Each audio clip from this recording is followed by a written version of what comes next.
Hey guys, welcome back to TTMR. We're back with me and Sean, and today we will be reviewing the new movie Jurassic World Dominion, directed by Colin Trevorrow, best known for directing the first two Jurassic World movies. Before discussing this movie and how we think about it, it's first important to discuss a basic summary of this movie.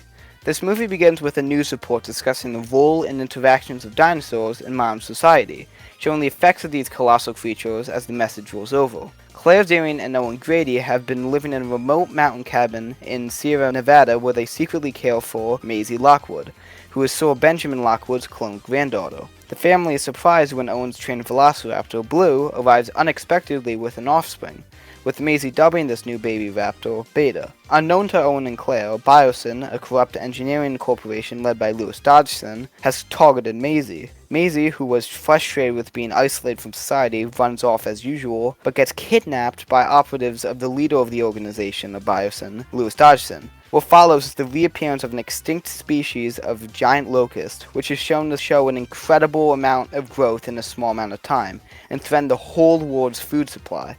These were all produced by Biosyn, and if you couldn't tell by now, they were the main threat of this film. Paleobotanist Ellie Sadler notices how the species seem to avoid biosyn crops, leading her to believe that biosyn was behind the deadly locust. She then seeks help from paleontologist Dr. Alan Grant, who, after some convincing, eventually decides to help her. While this goes on, Owen and Claire are busy finding their daughter, leading them to infiltrate a black market that's trafficking dinosaurs. However, havoc is caused as they unintentionally release some of the dinosaurs. On the bright side, though, a Biosyn operative helps the parents out by explaining that Maisie and Beta are being transported to Biosyn's headquarters in a mountain range. Cargo plane pilot Kayla Watts, who the two met at the black market, eventually agrees to help by flying them to the location where Maisie and Beta were transported to.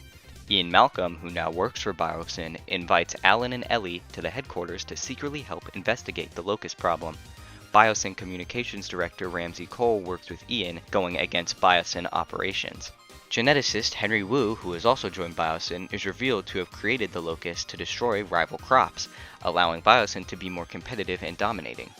Upon Maisie and Beta being brought to him, Wu tells Maisie all about her true origins and how she was the daughter of Charlotte Lockwood, whose genetics allowed her to produce a child all on her own, making the two genetically identical besides for the experiments that Charlotte performed to get rid of her unique genes.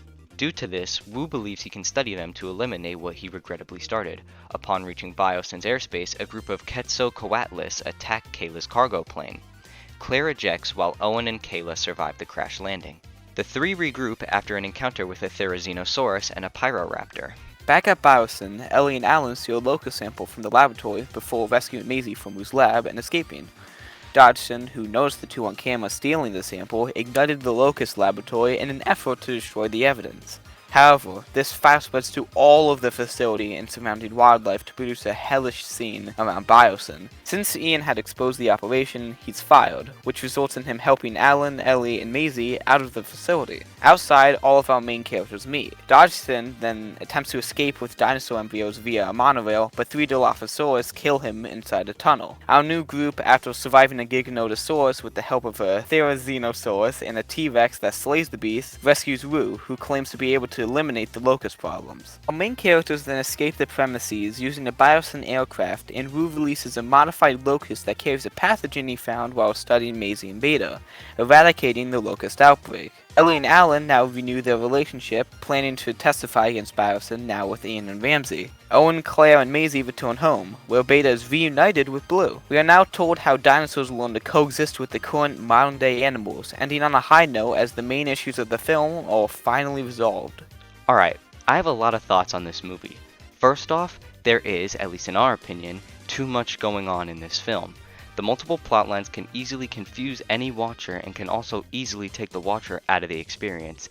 This happened to me quite a bit while watching the movie. It was just so hard to follow all the different stories that were occurring at once. One more issue I had with this movie was some of the decisions that the characters chose to make, like how Claire unbuckled her seatbelt and fell to the ground when the dinosaur was right there. Like, you couldn't have waited an extra 2 minutes? Although I may have a few minor issues with the film, this is, at least in my opinion, still a very solid movie. There were many fun and interesting moments throughout that really made me enjoy it. I would undoubtedly rate this movie way higher than Jurassic World, Fallen Kingdom, and Jurassic Park 3. Personally, I don't think it deserves all the hate it's getting, but I can definitely understand where it's coming from. Okay, little disclaimer here. I myself am not the biggest fan of the Jurassic World franchise, but I can definitely still see why some people would like it. While watching this movie, there was a good amount of action, a relatively good story, and some really cool looking scenes. However, in saying what I'm about to say, I'm not trying to offend big fans of the series. I just have one gripe about this movie that was in the back of my mind as I watched it. Yes, the dinosaur encounters were really cool and suspenseful, but there was a certain point in the movie where I just kind of realized that none of the main characters could get killed or really even hurt by the dinosaur encounters, which kind of left them as more of a tedious obstacle than a threat. This also really bothered me just because of how frequent they were.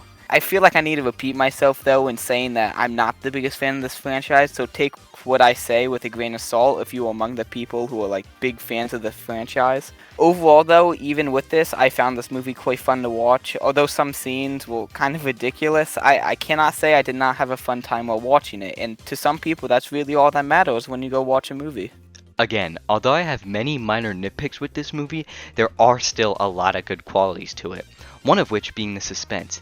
This is kinda where our opinions differ. While Sean feels like there was no way for the main cast to die, I fully expected at least one of them to, and it made the suspenseful scenes feel all the more thrilling. The action was also phenomenal in my opinion. The final fight with the Giganotosaurus was absolutely mind-blowing. I was not expecting the Therizinosaurus and the T-Rex to team up and take down the Giganotosaurus, but wow, did it look awesome. The music was remarkably good, composed by none other than Michael Giacchino. I swear this guy's composed music for every movie on the planet. The stunning visuals also made this movie way more enjoyable to watch. I also feel like the dinosaurs looked great in this film, but again, that's only my opinion. Even though there's a lot going on in this movie, I did like some of the story, specifically the plotline with Alan and Ellie in the first half of the movie before they meet with the rest of our main cast. Speaking about that, I do also really love the scenes we get with all of our main cast together. There's something so captivating about seeing the old and new cast interact. Our thoughts definitely reflect in our ratings of this movie, though neither score is necessarily terrible. I rated this movie with an 8 out of 10, and Max rated this movie with an 8.7 out of 10, which averages out to a score of 83.5%. What this score means is that this movie is not the most incredible thing you're going to watch all year, but it's probably still worth seeing still. Just to backtrack on what I said earlier, I still had a great time while watching this movie, and though there are definitely parts of this movie that can be considered bad or nonsensical upon closer inspection, I still think the average person would have a great time watching this movie, as I did. Overall, this movie is a package of stunning visuals, great music, action, and suspense. I feel like this movie could have been better, but it's not terrible to me. However, if you are a massive fan of the franchise, then I can understand why this movie would be bad for you. But if you are just watching casually and aren't a huge fan of the franchise, then it's definitely worth the watch. It's pretty difficult not to enjoy watching this film. If you aren't a super fan, it's just an action-packed, thrilling sci-fi. So with that being said, That has been our view of Jurassic World Dominion. Remember that this is just our opinion, so you don't necessarily have to believe everything that is said here. we hope you all have an amazing rest of your day, and if you enjoyed, you could like or subscribe to help us out. Thank you guys so much for watching. Have a great day.